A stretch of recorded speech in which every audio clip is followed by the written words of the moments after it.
Hello students, we are going to solve now question number 2 part number first exercise 3.6।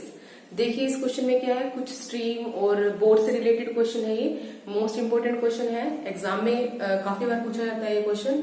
इसमें आपको एक तो down stream क्या होता है, अप स्ट्रीम क्या होता है, बोर्ड की स्पीड क्या है, स्ट्रीम की स्पीड क्या है, कुछ उससे रिलेटेड क्वेश्चन है ये। तो इसको एक बार जनरली हम देखते हैं क्या है क्वेश्चन है ये। देखो जैसे मान लिया हमारे पास ये स्ट्रीम है, ये हमने क्या ले लिया स्ट्रीम, मतलब कोई भी नदी है हमारे पास ये, और इसके अंदर क्या है हमारी बोट है। स्ट्रीम की हम यहाँ पे डायरेक्शन मान लेते हैं कि जो हमारी नदी है वो इस डायरेक्शन में बह रही है, इस डायरेक्शन में। और उसके बाद इसके अंदर हम ले लेते हैं बोट, ये बोट है।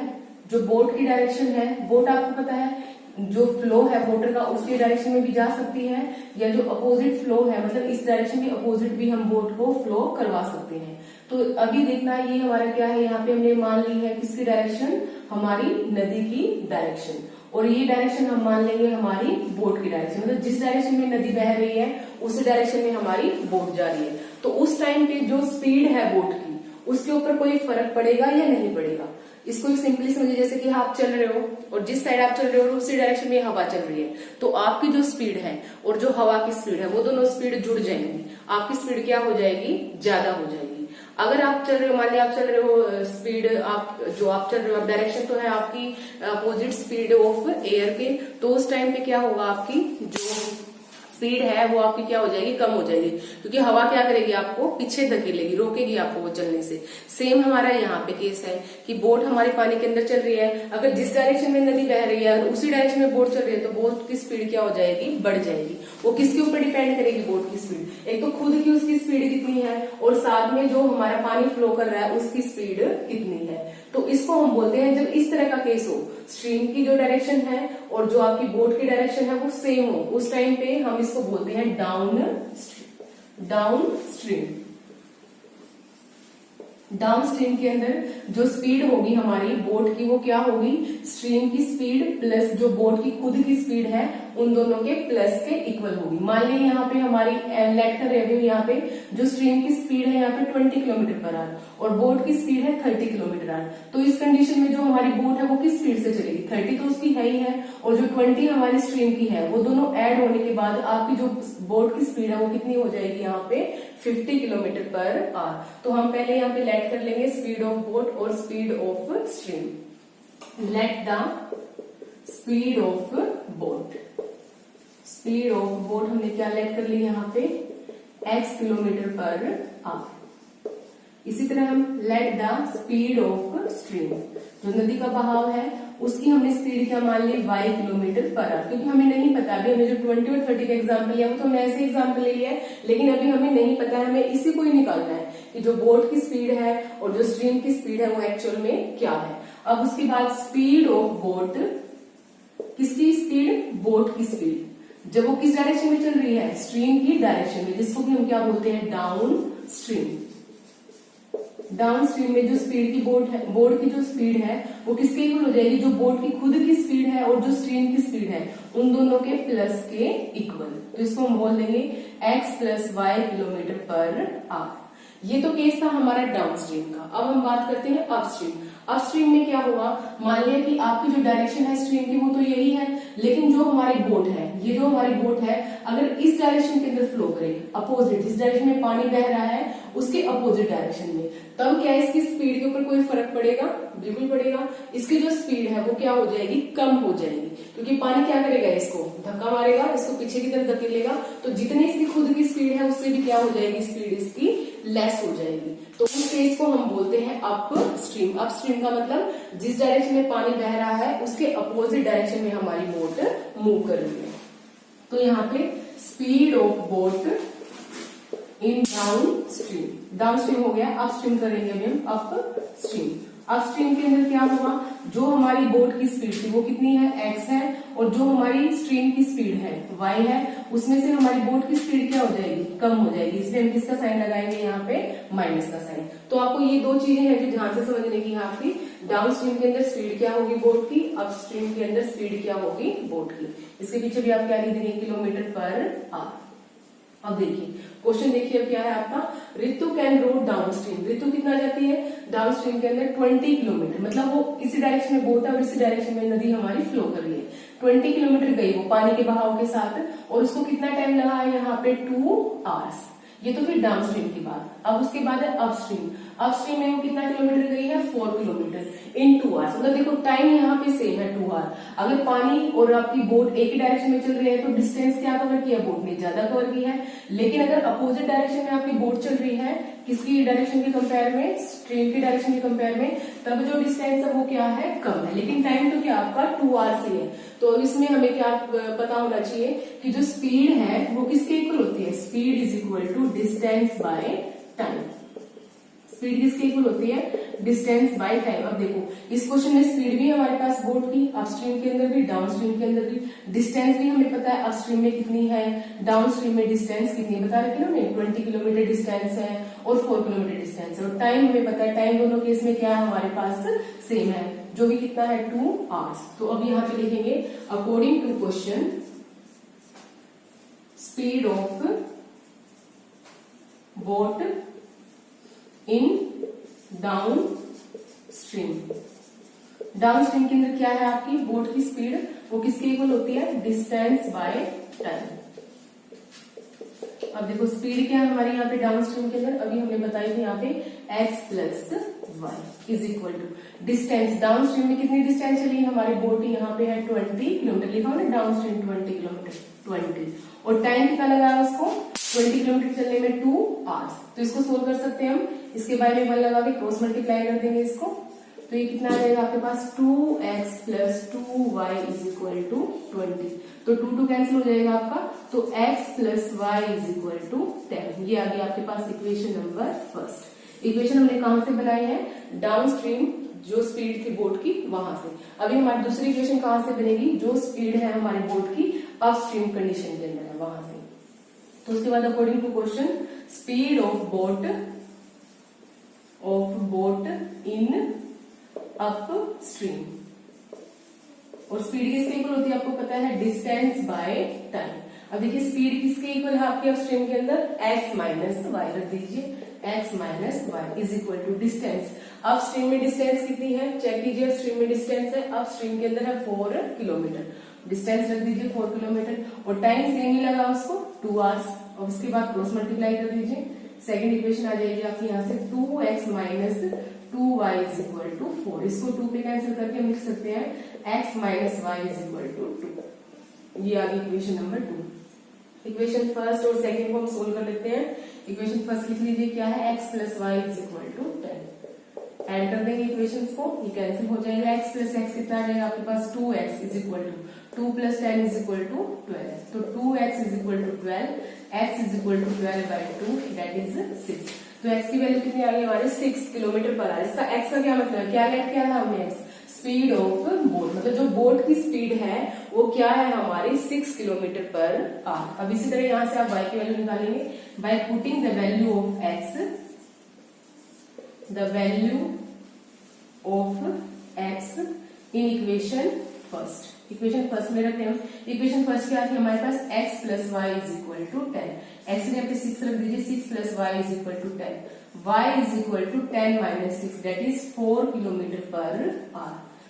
ये किसकी स्पीड थी हमारी, y किसकी स्पीड लेट की थी हमने, स्ट्रीम की। तो स्पीड है जो स्ट्रीम की वो कितनी है 4 किलोमीटर पर आवर, और जो स्पीड है हमारी बोट की वो कितनी आई है हमारे पास 6 किलोमीटर पर आवर। लिखना आपको लास्ट में, the speed of the boat is equal to 6 kilometre per hour and speed of the stream is equal to 4 kilometre per hour. Part second, question second. इसमें देखिए क्या है आपका, इसमें 2 women and 5 men together finish an embroidery work in 5 days. मतलब इतने तो मतलब औरतें हैं और इतने आदमी हैं, उन्होंने किसी काम को, काम क्या है एम्ब्रॉयडरी वर्क का काम है, उसको कितने दिनों में कंप्लीट किया उन्होंने 4 डेज के अंदर।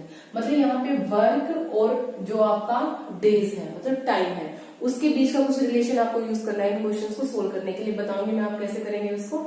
while 3 women and 6 men can finish it in 3 days। अगर यहाँ पे कितने 2 वुमेन की जगह पे 3 कर दिए गए और मैन की जगह पे 6 मैन कर दिए जाए 5 की जगह पे, तो जो काम है वो आपको पता ही है, अगर जो नंबर हम बढ़ा देंगे तो क्या होगा, हमारा जो डेज होंगे वो क्या हो जाएंगे, कम होंगे, मतलब हमारा जल्दी काम हो जाएगा। Find the time taken by one woman alone to finish the work and also taken by one man alone. मतलब जो काम उन्होंने किया है एक अकेले आदमी ने और एक अकेली औरत ने, वो काम कितने टाइम में फिनिश किया है। तो आपको निकालना क्या है, टाइम।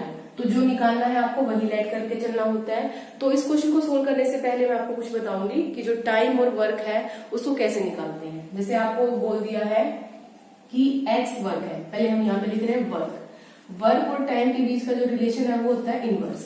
अगर आपको वर्क दिया गया है तो आपको जैसे x वर्क दिया गया है और आपसे पूछेंगे वो जो x वर्क है वो कितने टाइम में कंप्लीट हुआ, तो आप बोलेंगे 1/x। ये क्या है, उसका टाइम है और ये क्या है, वर्क है। तो वर्क और टाइम के बीच में यही रिलेशन आ गया ना जो ऊपर लिखा था हमने। अगर वर्क x है तो टाइम कितना लगेगा उसको कंप्लीट करने में, 1/x। आपको कोई भी नंबर दे दे, जैसे आपको बोल दे कि कोई काम आपका जैसे कि A बोल दिया, B बोल दिया, कुछ भी वर्क बोल दिया, अगर आप इसको उसका टाइम निकालना है तो आपको क्या करना है, उसको पलट देना है। x/1 है तो उसको आप क्या कर दोगे, 1/x। तो ये है आपका वर्क और टाइम का रिलेशन जो कि आपको इस क्वेश्चन में यूज करना है। तो जैसे आपको बोल दिया 6 वर्क है आपका, उसका टाइम क्या होगा आपका, 1/6। जैसे कि x/वर्क है आपका तो टाइम क्या होगा उसका, y/x। आपको क्या करना है, टाइम और वर्क में क्या रिलेशन है, आपको टाइम, अगर वर्क दिया है तो टाइम निकालना है तो पलट देना है, अगर टाइम दिया है और वर्क निकालना है तो भी आपको उसका उल्टा यूज करना है। जैसे यहाँ पे अगर लेंगे तो टाइम आ जाएगा, नीचे आ जाएगा आपका वर्क। अगर आपको टाइम गिवन है तो वर्क निकाल सकते हो, वर्क गिवन है तो आप टाइम निकाल सकते हो। क्वेश्चन देखिए, क्वेश्चन में क्या गिवन है, आपको कैसे निकालना है, ये जनरली था इसके बारे में।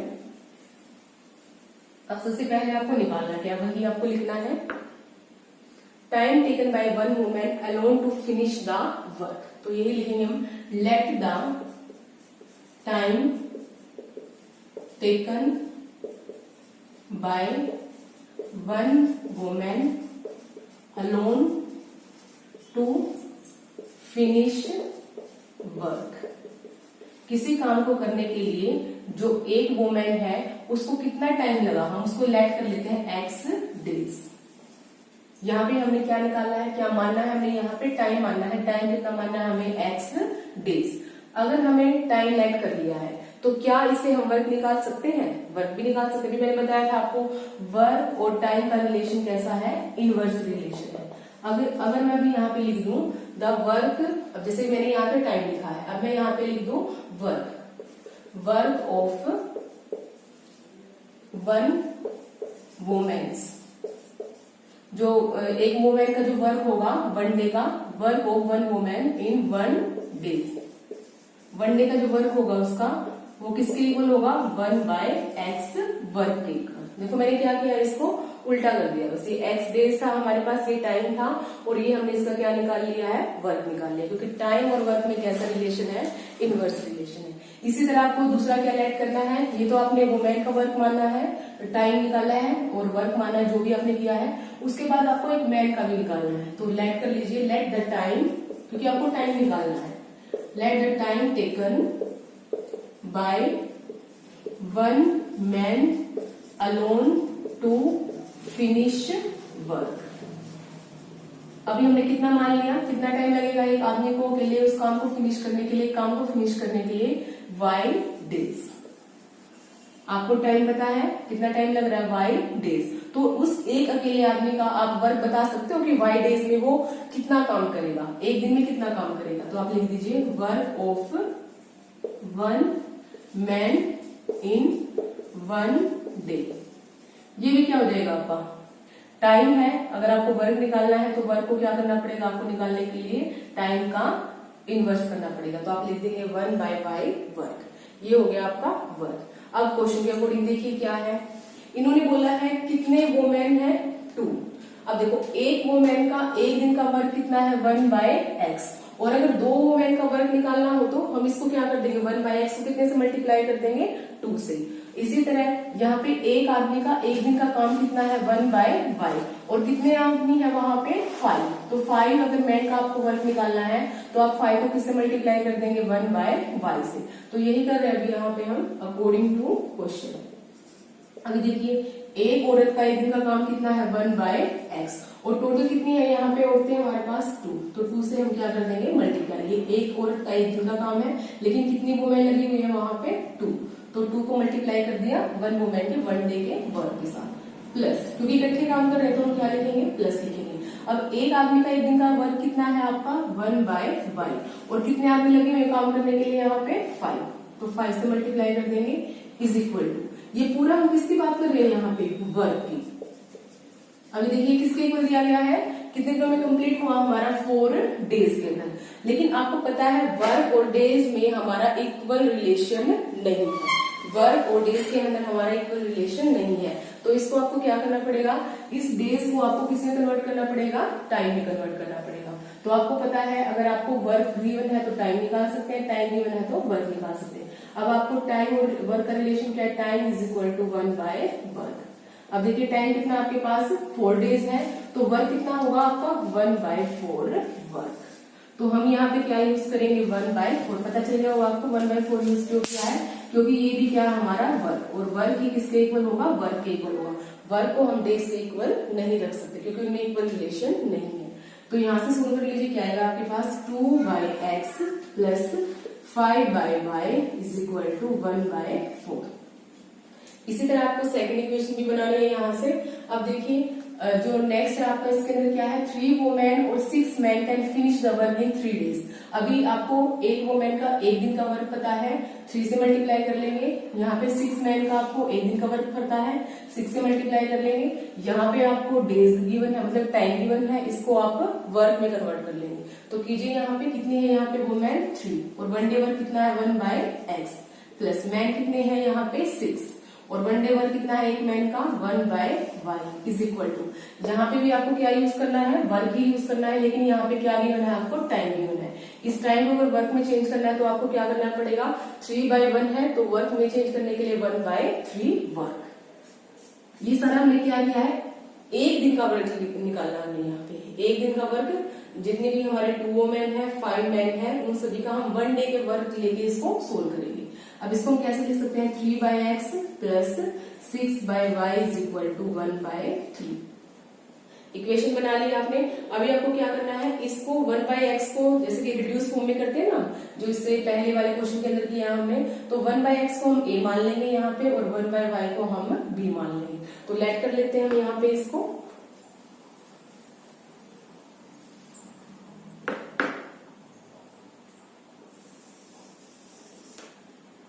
1 बाय क्या है आपका x, ये हमने किसके इक्वल में रख लिया है, a के इक्वल, और जो 1/y है वो किसके इक्वल रख लिया हमने, b के इक्वल।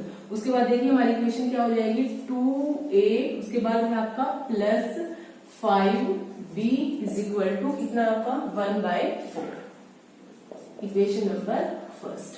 इसी तरह इस इक्वेशन में रखिए 3/x, तो 1/x को हम क्या रख सकते हैं, a रख सकते हैं, तो इसको हम क्या लिख सकते हैं 3a। उसके बाद नेक्स्ट क्या है, प्लस 6/y, 1/y को हम क्या रख सकते हैं, b रख सकते हैं क्योंकि लेट किया है हमने इसको, plus 6b is equal to किसके इक्वल है, ये 1/3 के इक्वल, तो 1/3 के इक्वल रख दीजिए। ये आ गया आपके पास इक्वेशन नंबर सेकंड। अभी आपको क्या करना है, इसको एलिमिनेशन मेथड से सोल्व करना है। यहाँ पे भी आपको सेव करना पड़ेगा, यहाँ पे भी सेव करना पड़ेगा। तो यहाँ पे हम 3 से मल्टीप्लाई कर देते हैं, यहाँ पे हम 2 से मल्टीप्लाई कर देते हैं। By multiplying the equation first by 3 and multiply the equation second by 2. तो चेक कीजिए मल्टीप्लाई करने के बाद क्या है हमारे पास, 2 और 3 6a प्लस 5 और 3 15b is equal to 1/4 into 3/4, equation number third. इस पर मल्टीप्लाई कर लीजिए इस इक्वेशन को 2 से, 6a plus 6 into 2 12b is equal to 1/3 into 2 2/3, ये आ गया आपकी इक्वेशन नंबर 4। अभी आपको सब्सट्रैक्ट करना है, कर दीजिए, कैंसिल हो जाएगा, 15 है ये प्लस का, ये माइनस का 12, तो आपके पास आएगा 3b इज इक्वल टू, ये आएगा आपका 3/4 माइनस 2/3। एल्शियम कितना आ जाएगा आपका, यहाँ से 12 आ जाएगा, 4 और 12 को सोल्व किया आपने 3 3 जा 9, माइनस 3 और 4 12 को सोल्व किया 4 को 2 से मल्टीप्लाई किया 8, इसको सोल्व किया 9 माइनस 8 कितना आ जाएगा आपके पास 1/12, मतलब 3b इज इक्वल टू 1/12 और b इज इक्वल टू 1/12। ये 3 इसके साथ क्या है, मल्टीप्लाई में है, ये आ जाएगा डिवाइड में, तो b is equal to 1/36। b की वैल्यू आ गई हमारे पास, इसी तरह हमें किसकी वैल्यू निकालनी है, a की वैल्यू निकालनी है। तो bye putting the value of b in equation, किसके अंदर रख देंगे अभी हम इक्वेशन फर्स्ट के अंदर रख देते हैं। By putting the value of, by putting, यहां सोल्व कर रहे इसको आगे हम, the value of b in equation first. Equation first देखिए क्या हमारे पास, 2a plus 5b is equal to 1/4। Equation first है, इसमें किसकी वैल्यू पुट करनी है, b की, जो कि कितनी है 1/36। 2a plus 5 into 1/36 is equal to 1/4। 2a plus 5/36 is equal to 1/4। LCM कितना आ गया आपका 36। तो 36 into 2 72a plus 5 is equal to 1/4। अभी आपको क्या करना है, क्रॉस मल्टीप्लाई करना है, कर लीजिए आप इसको। 4 और 2 8, 7 और 4 28।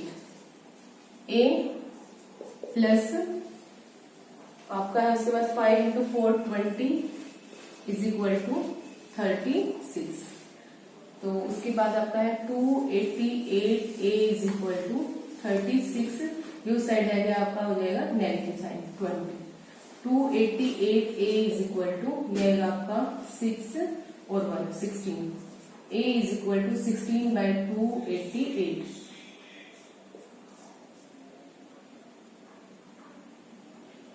ये इसको कैंसिल करके देख लीजिए।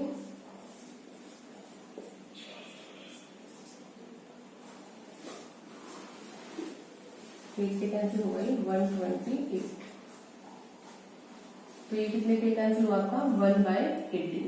तो a की वैल्यू कितनी आ गई आपकी 1/18।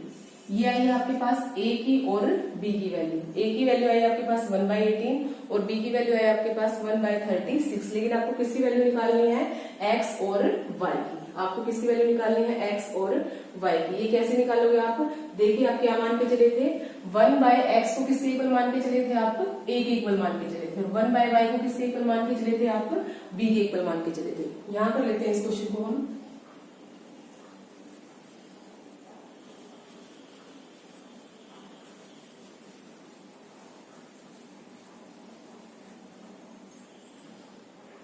वन बाय एक्स आपका किसके इक्वल है, a के इक्वल है, और 1/y किसके इक्वल है, b के इक्वल है। तो 1/x is equal to a कितना है आपका 1/18। इसी तरह 1/y is equal to b कितना है आपके पास 1/36। क्रॉस मल्टीप्लाई कर दीजिए, x आ जाएगा आपके पास 18 और y आ जाएगा आपके पास 36। और x और y क्या था, जो हमने लेट किया था, ये था एक वुमेन का एक दिन का वर्क। ठीक है, मतलब एक वुमेन को काम करने के लिए कितने डेज लगेंगे, टाइम था आपका ये 18 डेज। और इसी तरह आपका मैन का भी एक दिन का आपको वर्क बताने के लिए टाइम बताना था कि एक वर्क को कितने टाइम में कंप्लीट करेगा। तो यहाँ पे टाइम कितना है आपका 36 डेज। तो यहाँ पे 36 आपका मैन का है और ये आपका किसका आंसर है, वुमेन का। ये निकाला था ना आपको, टाइम टेकन बाय वुमेन। तो लिख देंगे आप time taken by women to complete a work. तो कितना इसका आंसर आपका 18। और इस तरह आप यहाँ पे मैन का भी लिख देंगे, time taken by the man to complete a work equal to 36 days. Question number 2। देखिए इस क्वेश्चन में क्या है, रोही है, उसने ट्रेवल किया है कितना distance 300 kilometre to her home. मतलब वो किसी जगह पे थी जिससे वो कहाँ पे आई है, अपने घर पे आई है, और जहां से वो चली थी उसके घर तक के बीच का जो डिस्टेंस था वो कितना था 300 किलोमीटर। अब ये बताया गया है कि वो आई कैसे है, पार्टली मतलब वो जो कुछ रास्ता है उसने ट्रेन से ट्रेवल किया है और कुछ रास्ता उसने बस से ट्रेवल किया है। She takes 4 hours if she travel 60 kilometre by train. उसको क्या टाइम कितना लगा है, उसको 4 hours, मतलब टोटल टाइम उसको कितना लगा है अपने घर तक आने में, जहाँ पे थी वो वहां से 4 hours का टाइम लगा उसको। और उसने जो ट्रेवलिंग की है उसका जो 60 किलोमीटर है, टोटल उसने 300 की है, उसका जो 60 किलोमीटर है उसने ट्रेन से कवर किया है। उसके बाद जो रिमेनिंग देखो टोटल 300 है और 60 उसने ट्रेन से किया, तो रिमेनिंग कितना बचा 240 किलोमीटर वो किसके थ्रू आई है, बस के थ्रू। उसके बाद सेकंड बोला गया if she travel 100 kilometre by train, अगर वो 100 किलोमीटर ट्रेन से ट्रेवल करती और रिमेनिंग कितना बचा उसका 200, क्योंकि टोटल डिस्टेंस कितना है 300, और रिमेनिंग वो ट्रेवल किससे करती बस से, तो उसको टाइम 10 मिनट्स एक्स्ट्रा लगता, मतलब 4 घंटे तो उसको लगा ही लगा है। अगर वो इस तरह से आती 100 किलोमीटर ट्रेन से और बाकी जो बचा है वो बस से, तो उसको 10 मिनट एक्स्ट्रा टाइम लगता, 4 घंटे से 10 मिनट एक्स्ट्रा लगता है उसको। तो आपको बताना है कि जिस ट्रेन से वो आई है, जिस बस से वो आई है, उसकी सेपरेटली मतलब अलग अलग उन दोनों की स्पीड क्या है। तो इसको हम एक डायग्राम से समझते हैं। मान लीजिए ये प्लेस है जहां पे रूबी है, और ये है उसका होम, जहां पे ये होम है और ये प्लेस है, जहां यहाँ से चलती है उसको यहाँ तक पहुंचना है, और यहाँ से यहाँ तक की जो टोटल डिस्टेंस है वो कितनी दी गई है हमें 300 किलोमीटर। अब इन्होंने बोला है यहाँ से यहाँ तक आने के लिए उसने 2 ट्रेवलिंग मोड यूज किए हैं, एक तो ट्रेन यूज किया है और दूसरा उसने बस यूज किया है। फर्स्ट सिचुएशन में उन्होंने क्या बोला है, वो कैसे आई है, उसने जो 60 किलोमीटर है, जो 60 किलोमीटर का जो ये रास्ता है, टोटल कितना आपका है 300 किलोमीटर, तो जो 60 किलोमीटर का रास्ता है वो किसके थ्रू आई है, बाय द ट्रेन, ट्रेन के थ्रू आई है वो यहाँ से यहाँ तक, और उसके बाद यहाँ से यहाँ तक जो उसका घर तक का रास्ता है वो किसके थ्रू आई है, बस के थ्रू। तो कितना बचा, टोटल आपका 300 है, 60 किलोमीटर ये हो गया, तो आपका कितना बचा है 240 किलोमीटर, वो किसके थ्रू आई है, बस के थ्रू। एक सिचुएशन इन्होंने ये बोली है। अब दूसरी सिचुएशन देखिए इन्होंने क्या बोला है, टोटल वही डिस्टेंस है 300 किलोमीटर, उसके अंदर उसने क्या किया है कि वो मान लिया, इसको यहाँ पर लेते हैं, ये आपका ये प्लेस है और ये उसका होम है, यहाँ से यहाँ तक का डिस्टेंस कितना बताया इन्होंने 300 किलोमीटर। अब इन्होंने बोला है कि जो 100 किलोमीटर है वो ट्रेन से आई है, तो मान लिया यहाँ से यहाँ तक वो किसके थ्रू आई है, ट्रेन के थ्रू, और यहाँ से यहाँ तक की कितनी डिस्टेंस है जो ट्रेन के थ्रू आई है वो 100 किलोमीटर। बाकी कितना बचा आपका 200 किलोमीटर, वो किसके थ्रू आई है, वो बस से। ये है इसका क्वेश्चन। अब इसको यूज करके आपको इक्वेशन बनानी है। तो सबसे पहले जो निकालने के लिए बोला है स्पीड ऑफ ट्रेन और बस, वो आप लेट कर लीजिए, let the speed of train, क्योंकि वो पहले ट्रेन से ट्रेवलिंग किया है यहाँ पे भी वहां पे भी, तो हम पहले लेट कर लेते हैं स्पीड ऑफ ट्रेन। ट्रेन की स्पीड कितनी है उसकी x किलोमीटर पर आवर। इस तरह लेट द स्पीड ऑफ बस y किलोमीटर पर आवर। अब उसके बाद देखिए जो हमारे पास स्पीड है वो किसके इक्वल होती है, डिस्टेंस अपॉन टाइम। स्पीड किसके इक्वल होती है, डिस्टेंस अपॉन टाइम। अब इसमें क्या चीज कॉमन है आपकी, डिस्टेंस ऑफ 300 है, टाइम कितना लगा उसको, चाहे वो ट्रेन से आए या बस से आए, टाइम उसको लगा है फर्स्ट सिचुएशन के अंदर 4 आवर। तो हम ऐसे लिख सकते हैं टाइम इज इक्वल टू, क्योंकि टाइम कॉमन है दोनों डिस्टेंस के लिए, इसके लिए भी और इसके लिए भी, तो टाइम हम यहाँ ले लेंगे is equal to distance by speed. लिख सकते हैं इसको हम डिस्टेंस बाय स्पीड। अब देखो जो ये टाइम है इसको हम लिख देंगे टोटल टाइम। टोटल क्यों लिखा है, क्योंकि वो कुछ जो टाइम उसको बस से आई तब लगा होगा, कुछ टाइम उसको ट्रेन से आई उसमें लगा होगा, तो टोटल टाइम उसका हम यहाँ लिख देते हैं टोटल टी। टोटल टाइम किसके इक्वल होगा, time through the train plus time जो उसको किसके थ्रू लगा है, बस के थ्रू लगा है।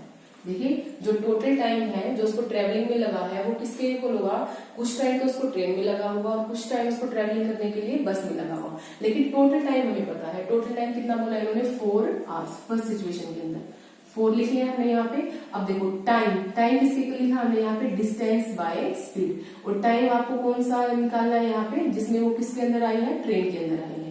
और अब हमें क्या देखना है, ट्रेन के अंदर कितनी तो उसने डिस्टेंस कवर की है, और जब वो ट्रेन से ट्रैवलिंग कर रही थी तो उस टाइम पे कितनी उसकी स्पीड है। तो सबसे पहले डिस्टेंस देखिए, ट्रेन से उसने कितनी ट्रैवल की थी 60 किलोमीटर, 60 लिख दिया हमने। स्पीड किसकी देखनी है आपको, ट्रेन की स्पीड, तो ट्रेन की स्पीड चेक कीजिए कितनी लेट की हमने x किलोमीटर, प्लस ये तो हो गया टाइम उसका जो कि उसने किसके थ्रू ट्रैवलिंग करने में यूज किया है, ट्रेन के थ्रू। अब देखिए टाइम जो उसने कहाँ पे कंज्यूम किया है, बस के थ्रू ट्रैवलिंग करने में, तो टाइम आपको पता है किसके इक्वल है, डिस्टेंस बाय स्पीड, और बस से उसने कितनी डिस्टेंस ट्रैवल की है, देखिए यहाँ पे 240, तो 240 लिख देंगे हम यहाँ पे डिवाइड बाय।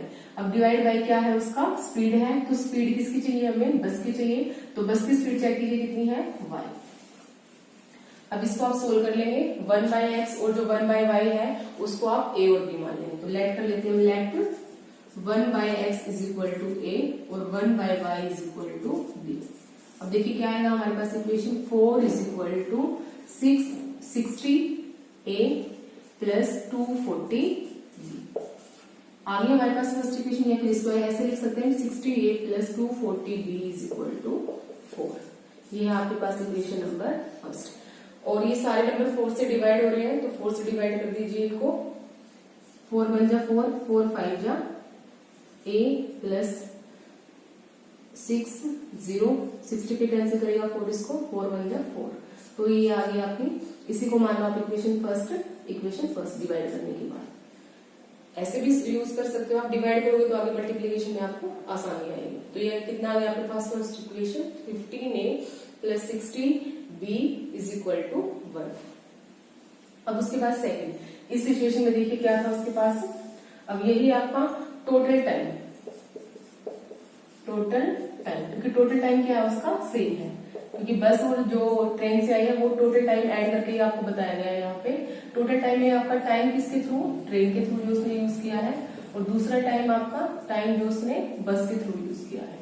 अब टोटल टाइम देखिए सेकंड सिचुएशन में क्या है उसका total time, she takes 40 minute longer, मतलब 4 घंटे तो लगेंगे उसको, और 4 घंटे में 10 मिनट का टाइम उसका क्या है, एक्स्ट्रा है।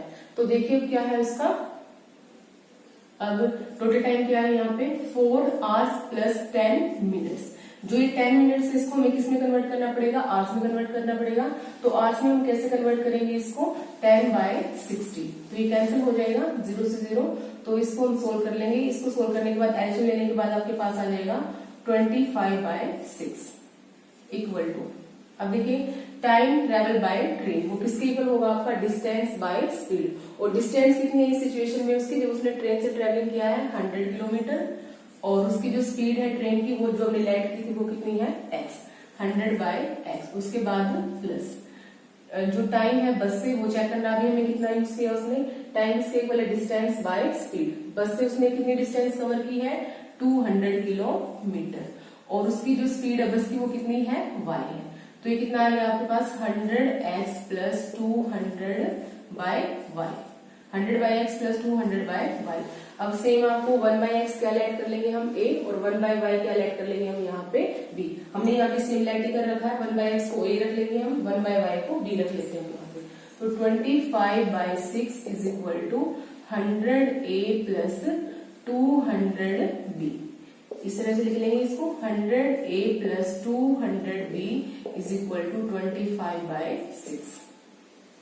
अब आपके ये सारे नंबर 25 से डिवाइड हो रहे हैं, तो 25 से डिवाइड कर दीजिए इसको। 25 इसको कितने में कैंसिल करेगा, 4 पे, तो यहाँ पे आ जाएगा आपका 4a प्लस यहाँ पे 8 पे कैंसिल करेगा इसको 8b, और यहाँ पे 25 से डिवाइड कर 25 से 25 कैंसिल हो जाएगा तो 1/6।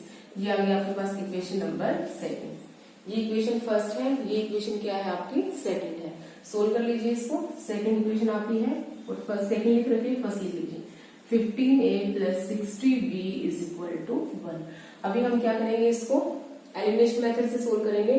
तो एलिमिनेशन मेथड से सोल्व करने के लिए हमें क्या करना पड़ेगा, यहाँ पे हमें 15 से मल्टीप्लाई करना पड़ेगा, और यहाँ पे हमें 4 से मल्टीप्लाई करना पड़ेगा। तो कर दीजिए, इक्वेशन सेकंड को करना है आपको 15 से, और इक्वेशन जो आपकी फर्स्ट है इसको करना है आपको 4 से, ताकि यहाँ पे 60 आ जाए। ए हमारे पास कीजिए, 4 और 15 कितना हो जाएगा आपके पास, 60a प्लस 8 और 15 120b इज इक्वल टू 15 को 1/6 से मल्टीप्लाई करेंगे तो 15/6, ये आ जाएगा आपका 5/2। उसके बाद इसको कर लीजिए सेम, 60a प्लस 64 4 को मल्टीप्लाई किया 240b इज इक्वल टू 4 को और 1 को किया तो आपका आ जाएगा 4।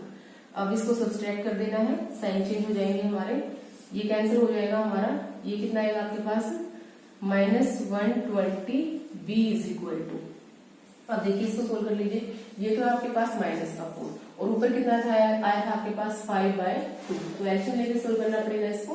2 -8 प्लस 5, तो ये आ जाएगा आपका पास -3/2। तो यहाँ पे हम क्या रख सकते हैं, -3/2, माइनस से माइनस कैंसिल। उसके बाद यहाँ पे कर लेंगे हम सोल्व। अब देखिए 120b is equal to 3/2, b is equal to 3/2, ये क्या है मल्टीप्लाई है, ये आ जाएगा आपका डिवाइड 120, तो ये आ जाएगा आपका 40। b इज इक्वल टू 2 और 40 को मल्टीप्लाई करेंगे तो 1/80।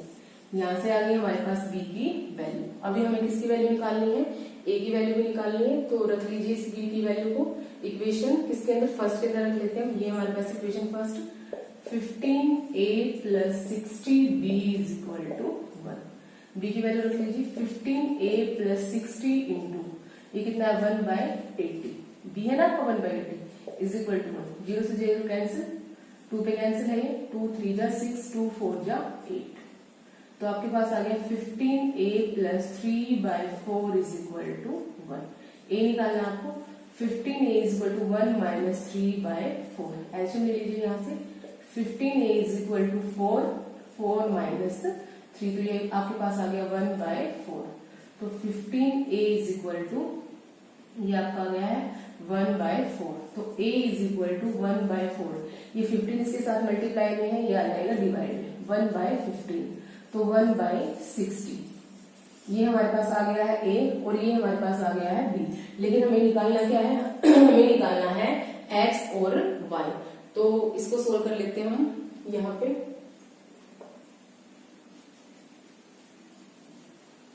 तो देखिए 1/x किसके इक्वल है, a के इक्वल है, तो 1/x is equal to a कितना है आपका चेक कीजिए 1/60, तो रख लीजिए इसको 1/60, क्रॉस मल्टीप्लाई करेंगे तो x कितना आ जाएगा आपके पास 60, और x हमने क्या लेट किया था, this is the speed of the train, x late की थी ना हमने, तो जो ट्रेन की स्पीड है वो कितनी है, जिसके थ्रू रूही आई है अपने घर तक 60 km/h। इसी तरह आपको किसकी वैल्यू निकालनी है, y की वैल्यू निकालनी है। यहाँ से चेक कीजिए 1/y को हमने किसके इक्वल लेट किया था, b के equal, 1/y is equal to b, 1/y is equal to b, check कीजिए कितना है हमारे पास यहाँ पे 1/80, रख लीजिए 1/80, क्रॉस मल्टीप्लाई कर दीजिए, तो y is equal to 80 km/h। अब देखो y हमने क्या लेट किया था, y हमने लेट की थी किसकी स्पीड, बस की स्पीड, और बस की स्पीड कितनी आ गई आपके पास 80 km/h। चेक कीजिए किसकी स्पीड ज्यादा थी, हमारे पास बस की स्पीड ज्यादा थी, और ट्रेन की कितनी है ये 60 और बस की कितनी है ये आपकी 80। Thanks for